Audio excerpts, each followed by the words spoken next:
बड़ी महत्वपूर्ण आज की मीटिंग रही है। दिल्ली देख रही है किस तरह से शराब घोटाले के अंदर अरविंद केजरीवाल और मनीष सिसोदिया की भूमिका है। तो एनडीएमसी ने आज एक निंदा प्रस्ताव हम तीनों साथियों ने पास किया। निंदा प्रस्ताव हमारा एक रूल एक्ट है जिसके अंदर मेंबर्स को अधिकार है वोटिंग का। हम तीन लोगों ने इस निंदा प्रस्ताव के पक्ष में वोट दिया।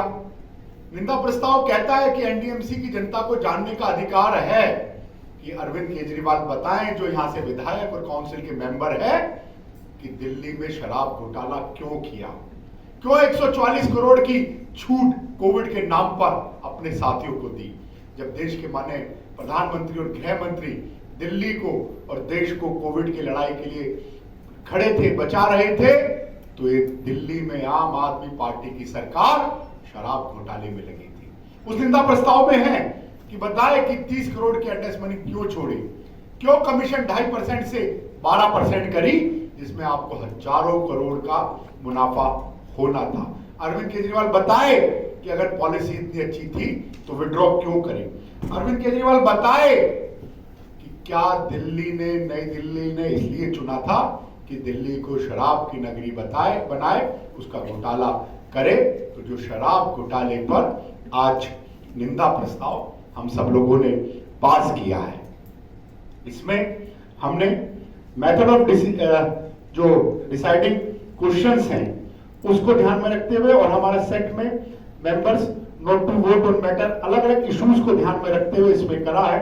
Presidents of over a meeting shall have and exercise a second और casting vote in all the cases, और इसमें save as otherwise provided in this majority of the votes of the members present and voting. तो जो NDMC की council में अधिकार, act में जो अधिकार है वोटिंग का, और उस वोटिंग के अंतर्गत आज इसमें वोटिंग भी हुई। उसके साथ साथ एजेंडे में दो चीजें और थी। शराब allotment of shop space of NDMC to government agencies, that is DSI, DCDT, DC, इसको भी हमने रिजेक्ट किया है, क्योंकि जब तक सोशल सिक्योरिटी एरिया, आरडब्ल्यूएस की कंसेंट, बाकी चीजें नहीं हो, तो इस तरह की कोई भी चीज हम अलाउड नहीं करेंगे, और इस तरह की कोई भी चीजें। दूसरा, ऐसे जगहें जहां शराब माफियाओं के साथ, इनके मित्रों के साथ रेस्टोरेंट्स में इनकी इन्वॉल्वमेंट है, उनकी भी चेकिंग हो, इस पर भी एनडीएमसी की बैठक में डिटेल डिस्कशन हुआ है।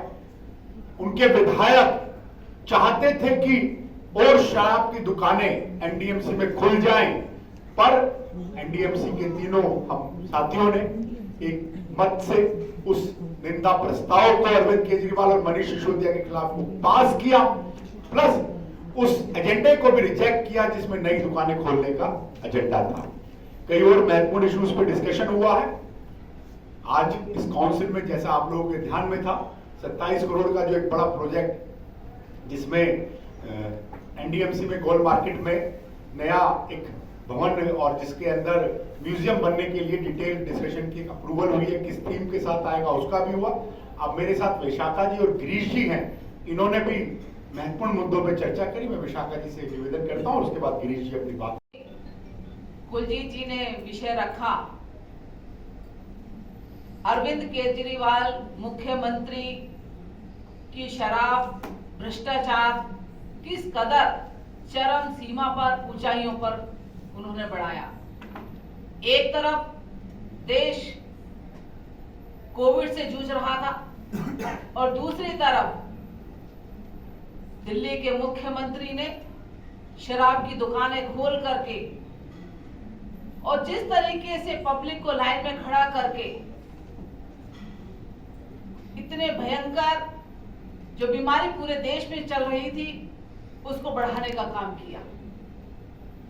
निश्चित तौर पे मैं महिलाओं की बात करूंगी कि महिलाएं उस समय पे इस कदर परेशान थी और आज भी हैं। जगह जगह ठेके खोल करके, जगह जगह शराब की दुकानें खोल करके दिल्ली की जनता को उन्होंने मानसिक रूप से अपंग बनाने का कार्य किया है। किस तरह से अपने परिवार के साथ व्यवहार करता है, किस तरह से समाज के साथ व्यवहार करता है, तो उसके लिए देश और समाज में कुरीतियां पैदा करने का काम देश के मुख्यमंत्री अरविंद केजरीवाल जी ने किया है। मैं इसकी पूरी तरह भर्त्सना करती हूं और आज एनडीएमसी के माध्यम से जो निंदा प्रस्ताव हमने रखा है, मैं उसका समर्थन करती हूं। खोलने के लिए एनडीएमसी से डीएसआईडीसी और दिल्ली टूरिज्म ने परमिशन मांगी, जिसे सभी साथियों ने हमारे उसको डेफर किया। कैसी चिंता, कैसा, मुझे लगता है राजनीति में मुझे इतना समय हो गया, मैंने कभी ऐसा दृश्य नहीं देखा। उसके पतिदेव एक छोटा सा काम करते हैं, छोटा नौकरी उनकी है, 12-15 हज़ार रुपये तनख्वाह मिलती है। हम किस तरफ दुनिया को ले जा रहे हैं, किस तरफ दिल्ली को ले जा रहे हैं। वो गए और उसने एक के साथ एक फ्री के चक्कर में पूरी तनख्वाह उस दाव में लगा दी। ऐसी कई घरों की स्थिति मैंने स्टडी करी और कई घरों में पाया। क्या सोच है हमारी, क्या हम करना चाहते हैं, ये दृश्य दिखता है। वो विषय कुलजीत जी ने भी बड़े उससे उठाया, हम सब